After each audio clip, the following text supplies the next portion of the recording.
Muy buenos días amigos, el día de hoy por tercera ocasión tenemos nuestro podcast Juristas por Obligación. El día de hoy, esperando que se encuentren bien y nos acompañen hasta el término de nuestro tercer episodio,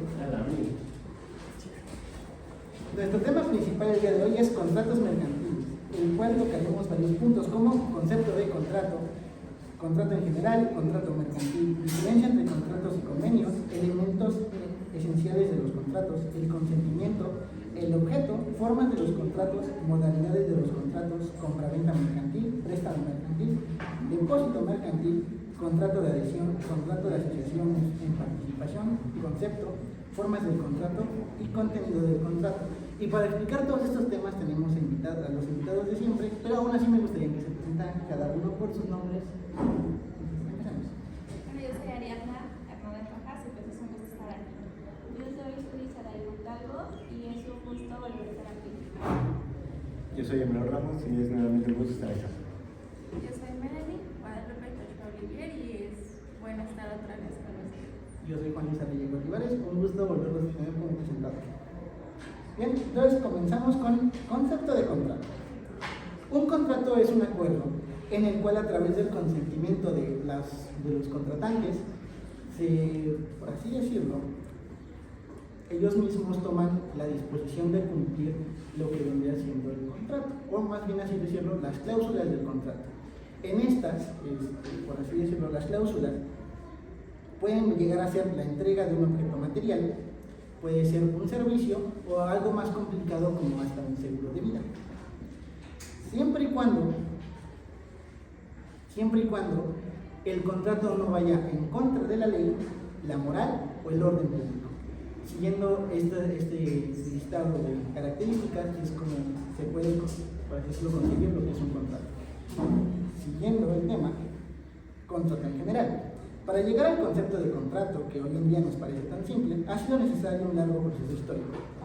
El concepto del contrato, antes de que se viera como un papelito, era más que nada un proceso legal, en el cual nace en la antigua Roma, en las leyes romanas. En estas, más que un contrato, por así decirlo, literal, como los conocemos hoy en día, era más un contrato unidireccional. En ese entonces, si tú por ejemplo, un ejemplo, si una persona a mí me debía dinero y yo no tenía entonces la seguridad de que esta persona me fuera a pagar, yo lo llevaba ante 5 testigos, los cuales representaban en ese entonces las clases sociales romanas. Y ante ellos, él indicaba que tenía una deuda que saldar conmigo. Antes se veía como un proceso legal y más que nada empezaron a aparecer problemas. Entre ellos había 2 grandes problemas. El primero y más importante es que no se podía hacer un contrato sin una de las personas presentes. Si uno de los 2 contratantes no estaba presente, no se era capaz de llevar el contrato. Y por último es que solamente castigaba, por así decirlo, unidireccionalmente al deudor. Esto se vio como un problema, el cual rápidamente lo solucionaron los que nos podemos habilitar ese logro, los contadores romanos. Ellos fueron los que se dieron cuenta de que estos contratos no eran buenos para llevar a cabo un conteo de un negocio. Entonces, así es como ellos dieron luz, por así decirlo, los contratos que conocemos hoy en día, conocidos como contratos literales. Cerrando ese tema, pasamos a lo que vendría siendo un contrato mercantil. Bueno, los contratos mercantiles hay que saber diferenciarlos entre los civil, porque no nada más únicamente es por la palabra mercantil, sino que, como ya lo hemos visto, tienen algo de similitud con los contratos civiles. Entonces ahí se ve la diferencia. Básicamente un contrato mercantil es un acuerdo dentro de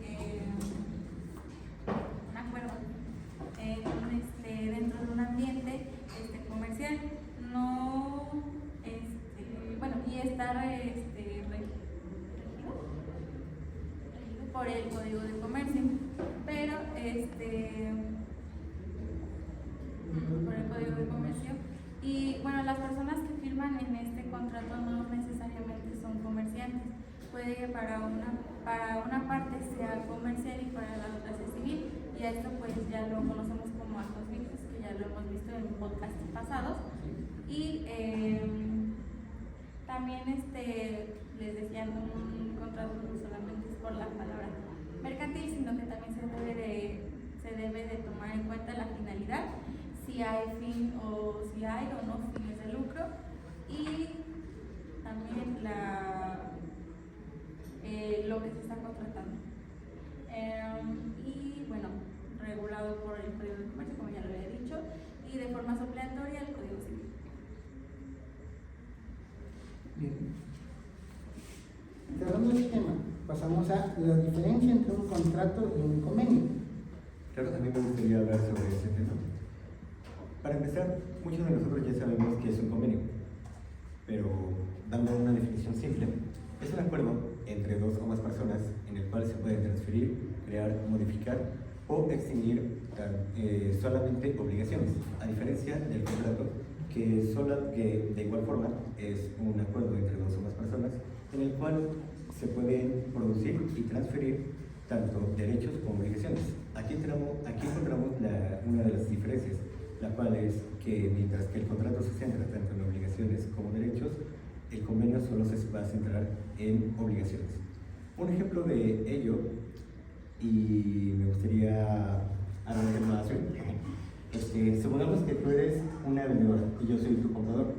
Tú me vas a vender a mí equipos de computadoras. Me vas a vender cierta cantidad de computadoras a 8,000 pesos cada uno. Y yo como vendedor estoy de acuerdo y celebramos un contrato, lo firmamos y todo bien.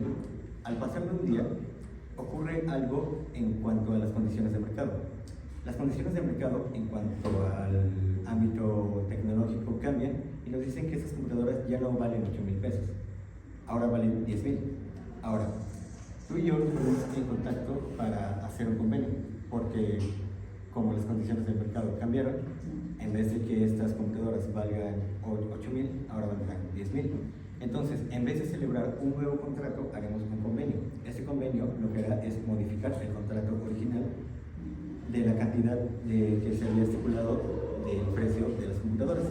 Y es un ejemplo muy sencillo y podemos diferenciar muy bien lo que es un contrato de un convenio. No sé si tengan alguna duda. No, lo explicaste de manera bastante clara. Siguiendo con los temas, damos como inicio elementos esenciales de los contratos. Tenemos como primer lugar la capacidad de las partes contratantes, que es la posibilidad de obligarse por sí mismos sin el ministerio y la autoridad de otros. En principio, toda persona es legalmente capaz. Son aquellas personas físicas y morales que tienen el poder de estar sujetos bajo derechos y obligaciones, y son aquellas que van a intervenir en el contrato. Tenemos el consentimiento que no adolezca de vicios, que el consentimiento es la manifestación de la voluntad de las partes exentas de vicios contenida en un acto jurídico. Quiere decir que es el error, dolo, la violencia o la fuerza, el cual impide que la persona no se pueda expresar con libertad y pues el contrato se prohíba. Y para poder entenderlo mejor, hay que explicar pues como que las partes que mencioné. El error se obliga,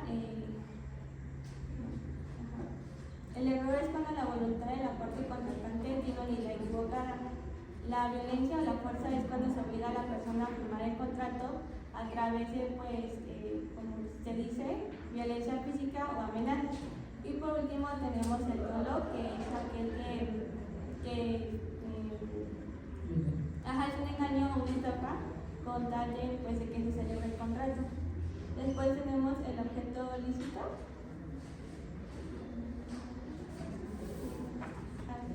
El objeto lícito del contrato es producir obligaciones. Debe ser real, posible jurídica y físicamente, determinado o determinable. Para poder entenderlo mejor, suponemos que existe un contrato de compraventa de un automóvil, donde el vendedor está obligado a pagar la cantidad que está pues registrada en el contrato, y el vendedor está obligado a que una vez que le pague, pues él debe de entregar el automóvil. Y por último tenemos causa lícita real, que es la causa, el motivo que origina que el contrato, que induce al acto o contrato.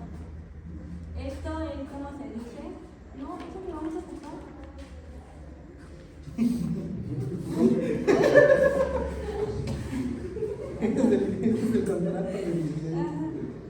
Como se dice, es el motivo que no está el acto al comercio. O sea que va a ser que se prohíba el contrato y será nulo si la solemnidad, pues, digo, y es ilícito cuando en el acto se opone a las leyes establecidas y el motivo es el que induce al sujeto a actuar. Repitiendo un poco de lo mismo, pasamos con el siguiente tema, que es el consentimiento. El consentimiento puede verse como el compromiso de ambas partes en celebrar el contrato. Sin embargo, para que este mismo, por así decirlo, tome lugar en el contrato, debe de obedecerse una serie de características, por así decirlo, que vendrían siendo 3. La primera y más importante es que debe de haber como mínimo 2 contratistas. Esto para evitar que una persona a la cual se le ha dado el derecho de ejercer un contrato en nombre de otra persona se contrate a sí mismo para obtener beneficios. Por ejemplo, una persona confía tanto en mí que me otorga, por así decirlo, derecho en hacer un documento a su nombre. Pero yo, para sacarle provecho, me contrato a mí mismo para obtener beneficios de los bienes de la otra persona. Eso estaría prohibido, ya que nada más sería un contratista. Como segundo, es que los 2 contratistas que den lugar en el contrato deben de tener por sí mismos el derecho de ejercicio. Si uno de los 2 no tiene el derecho de ejercicio, ya sea porque sea menor de edad o porque legalmente se le haya sido arrebatado por ya sea esquizofrenia, haya caído en coma, ese tipo de cosas, no puede ejercer por sí solo un contrato y debe de nombrarse a un tercero como su representante, en el cual pues obviamente no tiene que firmar un contrato que perjudique a esta persona. Y por último, el que ya explicó mi compañera Zuli, es que no debe de haber ninguno de los vicios de los contratos, como ella dijo, el error, el dolo, la violencia o la intimidación. Si uno de estos 4 toma lugar, se considera que el consentimiento ya no es libre, sino que es efectuado por la persona, por uno de los contratistas de manera unilateral.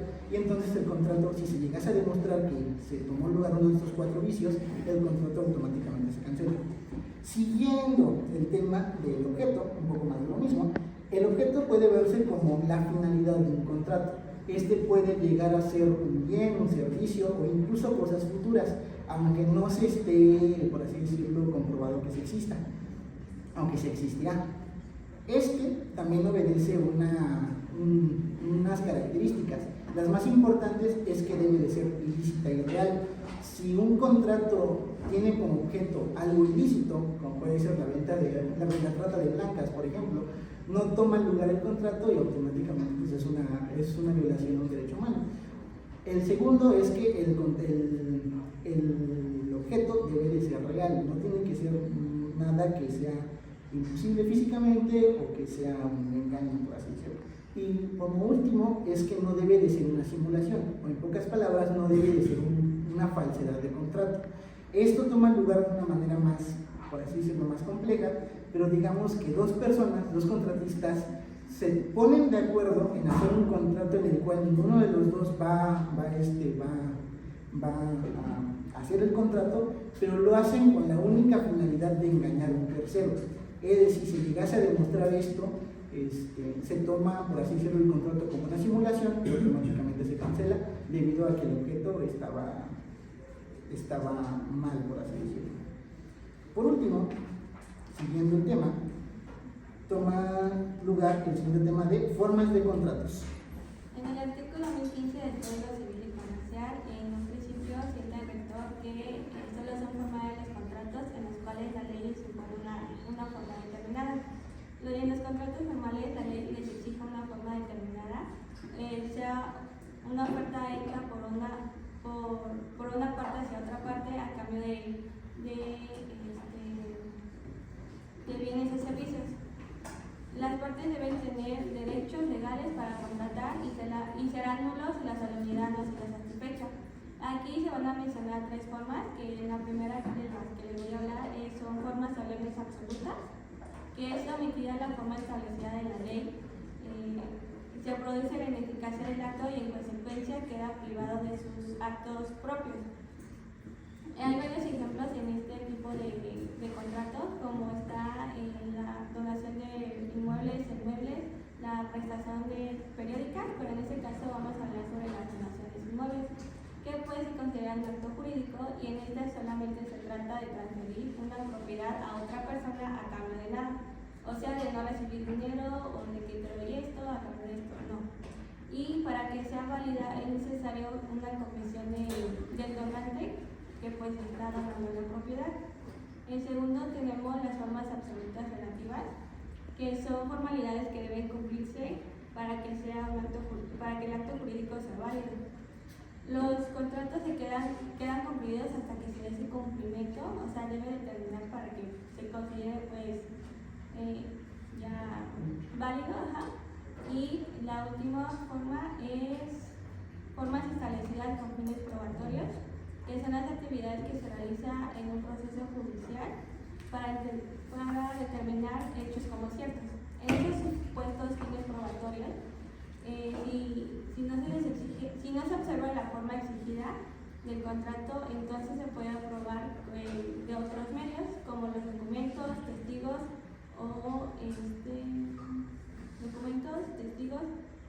o informes. Siguiendo el siguiente tema, damos inicio el tema de modalidades de los contratos. Aquí se refiere a que las relaciones laborales tienen diferentes modalidades, ya depende del tipo de trabajo o cuánto tiempo tenga el contrato. Está el tiempo determinado, que se tiene cierta fecha nada más, hasta cierta fecha. Está el de por temporadas, que ese es cuando solo en ciertas temporadas del año.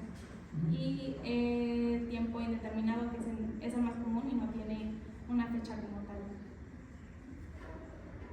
Siguiendo el tema, seguimos con compraventa mercantil. Sí, claro, esto de compraventa mercantil es muy parecido al contrato mercantil, pero esta tiene su propia definición y nos dice que la compraventa mercantil es el contrato en el cual una persona llamada vendedor está obligada a ceder la propiedad de un objeto a otra persona llamada comprador, y esta persona, que es el comprador, está dispuesta a pagar por dicho objeto o la propiedad de dicho objeto. Ahora bien, este contrato tiene tres características esenciales, las cuales son el objeto en cuestión a ceder, la otra es el consentimiento de ambas partes, es decir, tanto el vendedor está dispuesto a ofrecer el artículo como el comprador está dispuesto a adquirirlo. Y el precio, esas tres tienen que venir incluidas en el contrato, tienen que venir muy bien estipuladas. Ahora bien, ambos, tanto el comprador como el vendedor, tienen derechos y obligaciones, o voy a hablar más de las obligaciones. Primero, las del vendedor. Las obligaciones del vendedor están en entregar el objeto en tiempo y forma, de lo contrario puede proceder a una sanción legal. Ahora, también tiene que garantizar la calidad del producto y la prestación de elección, que la prestación de elección no es otra cosa más que si el vendedor le está vendiendo una propiedad de un bien a un comprador, pero llega una tercera persona a reclamar este bien y se llega a comprobar esto, pues entonces el vendedor tiene que devolver el dinero al comprador, tiene que devolver el objeto, la propiedad del bien a esta tercera persona y será acreedor de una consecuencia legal. Además también tenemos las obligaciones del comprador, que son muy sencillas. Nos dice que una de las obligaciones está en pagar, y de acuerdo a los términos y condiciones del contrato, si no paga a tiempo puede ser acreedor de intereses.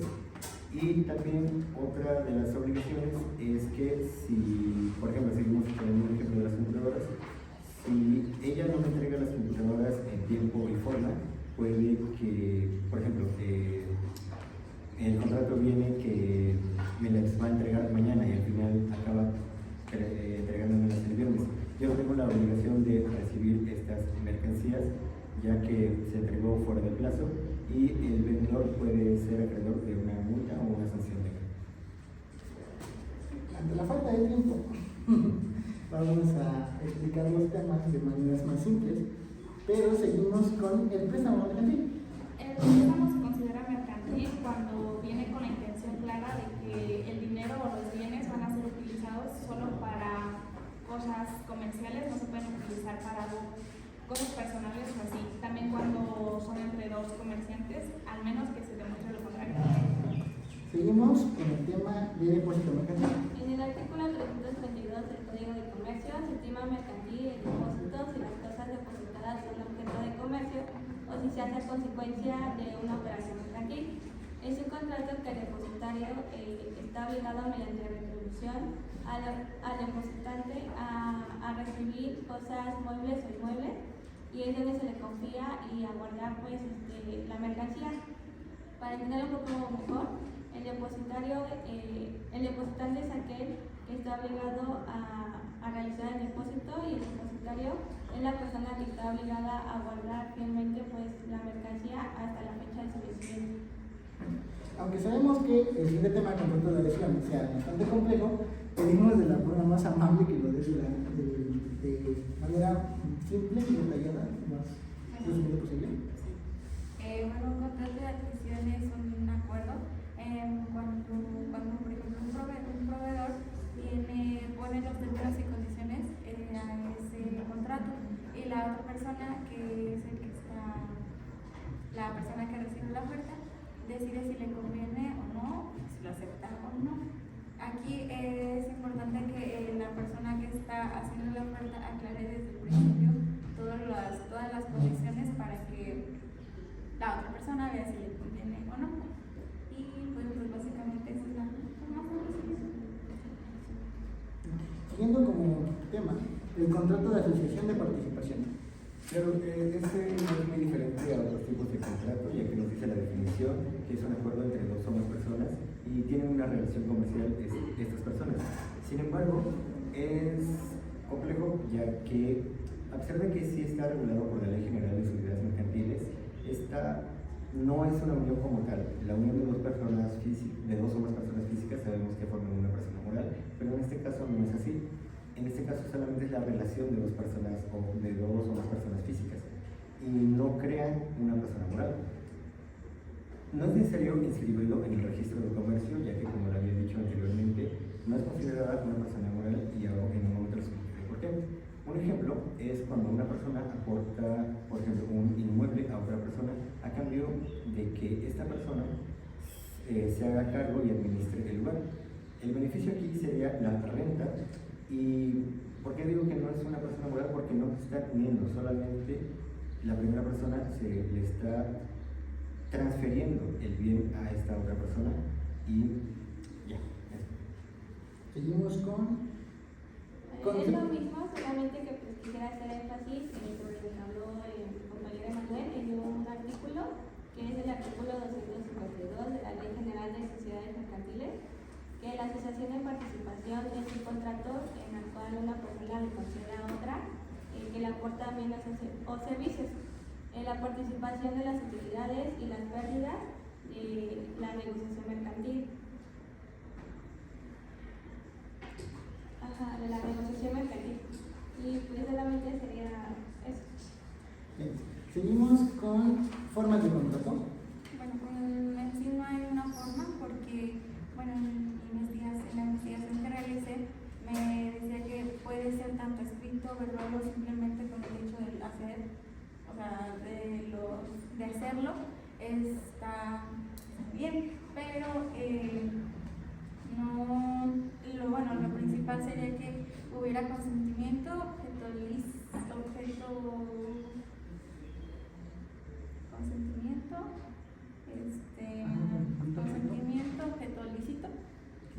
y causa válida. Acá, objeto lícito y causa válida. Es importante que, bueno, en esta parte